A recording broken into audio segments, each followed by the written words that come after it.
Sot në studio kemi të ftuar Sevdail Sulejmanin, fotograf të botës e egër. Mirë se erdhe. Mirë se gjej, faleminderit për ftesën.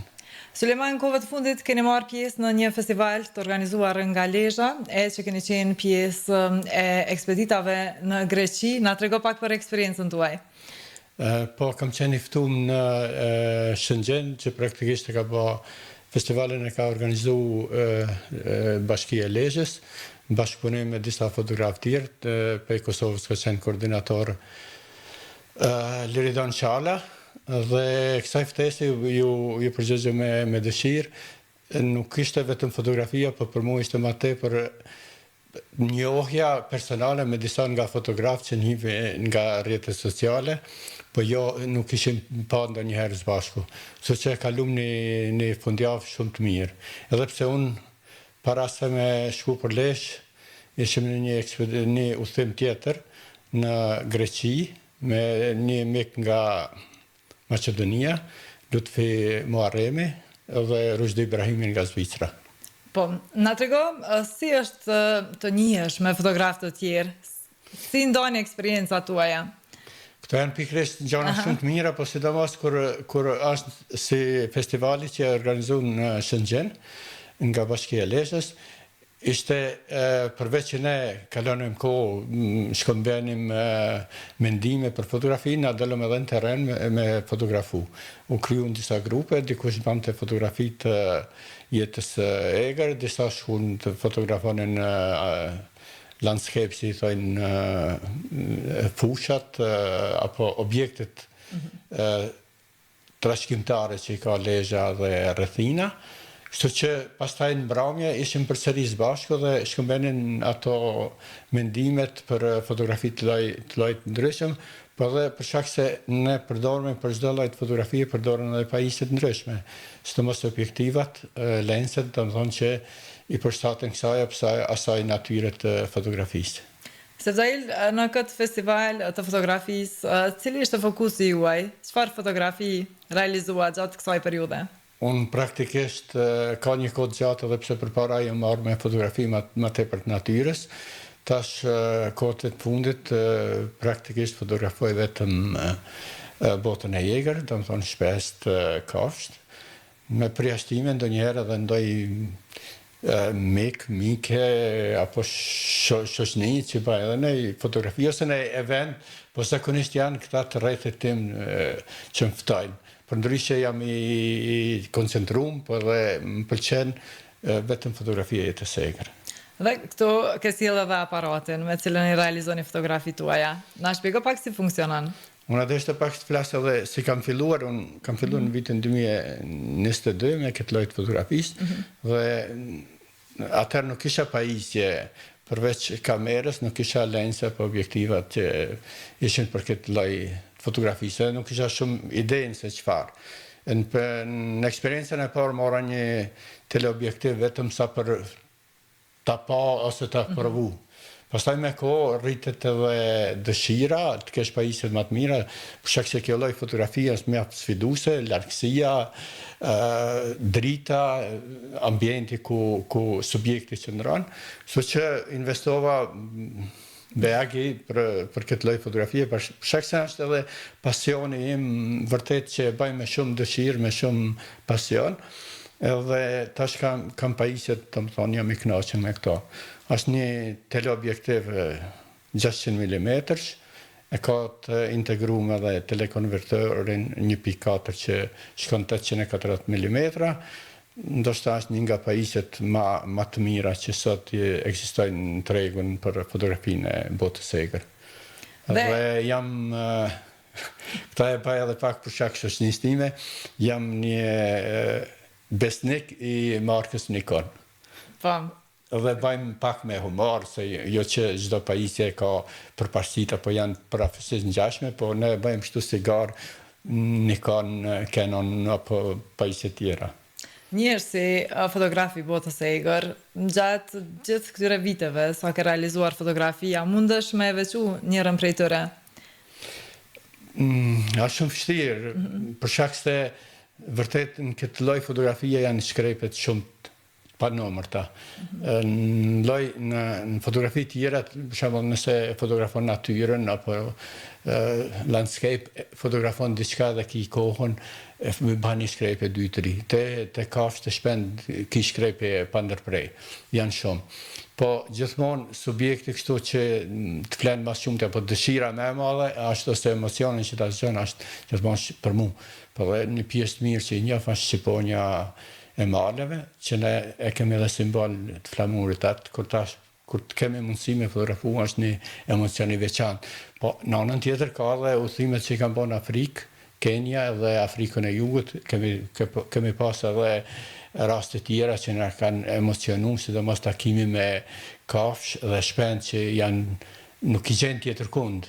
Ta kesh përballë shembull luanën ose leopardën ose gjirafën me atë madhësinë e saj, këtë elefantën me një fuqi të jashtëzakonshme, edhe ato janë emocione që s'harron, apo çdo shtirë shembull që me ato ngjyrat që është theksume, diçka e veçantë ketë. Është shumë vështirë, po unë mendoj që për mua është gjithmonë shqiponja e maleve ajo që më zgjat më shumë të emocion.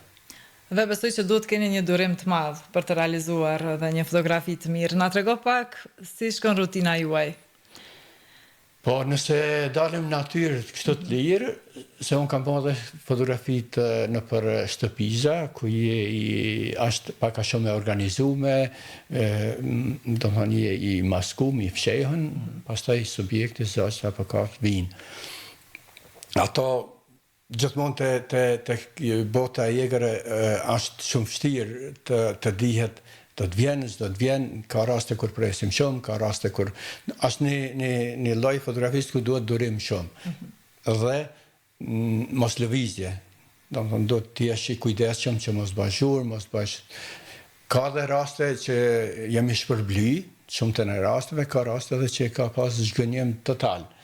Një pjesë zhgënjime kështu ta them vërtet që e kam përjetu zhgënjim, ka qenë udhëtimi i fundit që kam bërë në Francë, të fotografoj shqiponjën peshë ngranëse, edhe pse kam qenë 2 herë tjera, është gjithmonë e veçantë, sidomos peshkimin, mënyra si e bën peshkimin është diçka e llojit të pakrahasueshëm, edhe pse kam fotografuar edhe shqiponja tjera që bëjnë peshkojnë, sikur në Afrikën në Kenya, në Afrikë, po kjo në Francë më tërhek gjithmonë, e unë deri sot s'kam arrit të bëj një foto ashtu se e mendoj, ose e ndroj.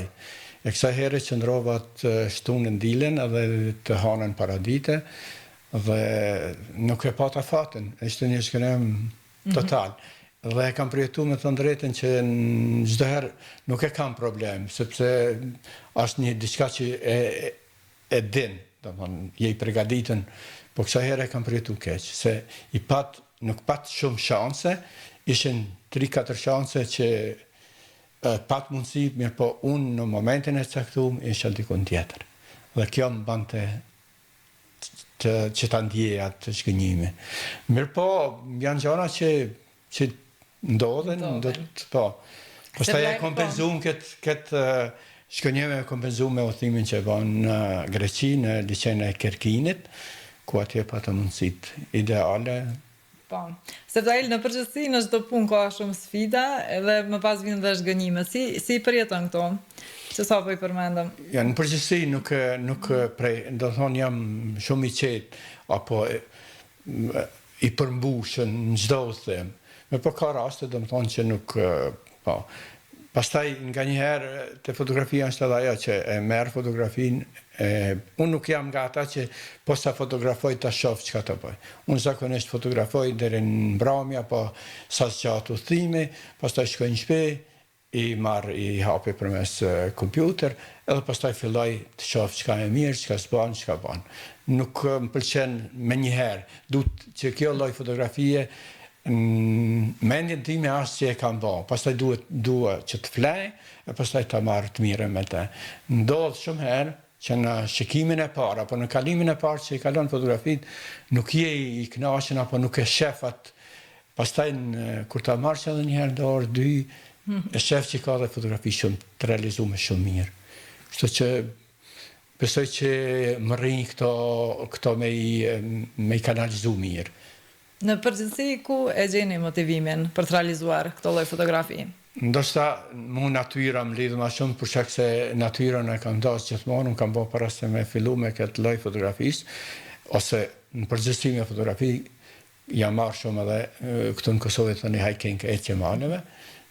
Kam pas fatin që kam jetu në Zvicër dhe nuk na kanë mungu as mundësit, po edhe vendet ku, se për shkak se është një traditë, është një kulturë e qemaneve. Do të thonë, gati mund me thonë një përqindje shumë e madhe e njerëzve atje e kanë si hobi, si kulturë, ecjen natyrë.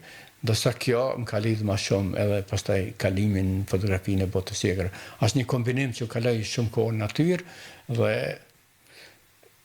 i lidhë këta dyjat, natyrën me fotografinë. Kështu që kur fizikisht apo kur ndjeshtu përmbushë në ecje, pastaj kur kthehem shtëpi kam edhe një detyrë tjetër që fotografitë e përjetoj ndoshta në mënyrë dyfisht, them ashtu. Nëse ndalemi pak tek planet për këtë vit, kemë të bërë ndoshta ndonjë ekspozit ku do t'i paraqesësh gjitha fotografi që ke realizuar apo ndonjë udhtim të radhës? Them drejtën konkret ende nuk kam, po i kam disa plana kështu të realizoj një ekspozit timen personale, po duke qenë se du të baj diçka ma shumë. Ta lidhi fotografinë ndoshta edhe me diçka tjetër. Më pëlqen kur bëhet një ndërlidhje e fotografisë si pjesë e artit me literaturë dhe muzikë. Kështu që kam disa miq që shkruajnë, kam disa miq që bëjnë muzikë, domethënë qëllimi im është të bëj diçka kështu të ngjashme, që një ndërlidhje me fotografi, literaturë dhe muzikë. Udhëtime jemi me Rushdi Ibrahimin, cilën e shmoj shumë, si një ndër për mendimin tim, është një nga fotograf më të mirë që kemi, dhe për kushtimi ti është dështë ajo që e banë veçantë Rushdien, dhe me Rushdien kemi bërë që nga vitin 2028 kemi bërë çdo herë udhëtimet përbashkëta. Jemi kështu në dilema ku. Sigurisht do të ndodhë, po ku ende nuk jemi përcaktu. Ndërkohë, unë pasi jetoj një pjesë të madhe të ashtë kohës edhe në Kosovë, kam miq fotograf tjerë me të cilët dalim shpesh edhe në Kosovë, që ka për mua është diçka e veçantë fotografia në Kosovë dhe në Shqipëri, më sjell një emocion ndryshe, dëshira për të bërë dhe ta njoh edhe vendin tim, po edhe specit që mund të fotografojmë këto. Sa është e pasur Kosova me specie? Po, unë nuk mund të flas me kompetencë plot, për shkak se nuk e njoh ku me ditë sa mirë, po kam pas rastin kemi kalu një vikend në Rugov, mirë po ka qenë ndoshta sezoni pak më i vdekën, po duket se ka, dhe kishme edhe një guid që është e njeh shumë mirë atë vend, pastaj në Brod, edhe atje kisha një përvojë tepër të mirë, me dhite egra dhe shqiponin e malit, që kemi pata fat, jo ta fotografoj aq mirë, po veç takimi me ta ishte një shumë emocionues. Pasi kemi ligatinën e Hencit këtu afër, me qenë se kjo me sa duket vitin e kaluar është damtu shumë, por shpresojmë që këto pushtetet do të angazhohen që ta revitalizojnë dhe të kujdesin ma shumë për këto. Me qenë se për kujdesje për natyrën edhe për pjesëtarët e saj do të ishte detyre secilin nga ne. Sa është shumë e rëndësishme të kemi ekosistemin e balancuar dhe ta ruajmë. Do të thonë, këto janë gjanat që edhe pse s'muj të flas me një kompetencë ku me ditë sa. Jam i angazhuar edhe me një projekt në licein e Shkodrës dhe Lumin Buna, ku bajnë profesorët tanë nga Prishtina, në bashkëpunim me Aurorën nga Shkodra, e kanë një studim të pilivesave dhe bimësisë liçenit. E unë ati projekt i ndihmoj duke fotografuar pilivesat, për dhe gjana tjera në liçen dhe në Lumin Buna. Po, Estefdajl, është në një ndër qëllimet tuaja që të arrini të krijoni një vetëdijsim më të madh për botën e egër tek njerëzit përmes fotografisë tuaj? qëllimi im përmes fotografisë, po, jo ma shumë se përmes kësaj. Do të thonë, angazhimi im do të besoj që mund të jetë, për shkak se edhe nuk e ndi veten kompetent të mirë me ma shumë, po përmes fotografisë dhe bukurisë saj, besoj që mund të përcjell një mesazh të njerëzit që të kujdesen dhe të ruajnë. Sidomos pasurinë e faunës. Po edhe natyrën përgjithësi, mos ndodhen djegje, pastaj ndotja është niveli, nuk di që ka nivel më të lartë ndotjes. Unë kam qenë në Afrikë, s'mund të krahasohem me kurkun. Janë shumë më të pastër se ne. Për fund, një mesazh për gjithë ata të rinjt që ndoshta kanë pasion fotografinë dhe dëshirojnë të hyjnë kësaj rruge. Cilat do të ishte ndoshta atemi disa prej këshillave nga eksperjenca juaj? Unë besoj që të rritë, ndoshta një faktor që mund të demotivoj apo të friksoj, është ndoshta pajisjet, për shkak se pajisjet janë vërtet shtrenjta për një fotografi. Mirëpo duhet të jetë gjëja që duhet të ndalë, sepse ai që don dhe që e ka në te atë për fotografinë, për bukurinë e saj, besoj që e gjenë edhe me një pajisje modeste, mund të banë fotografi shumë të mira. Se nuk është ajo vetëm pajisja që e banë fotografinë. Fotografia është, do të thonë, rezultati i asaj që ne e ndjejmë, atë që para shohim, atë që kemi fotografinë në kokë, e pastaj është fotografia që del mbrapa.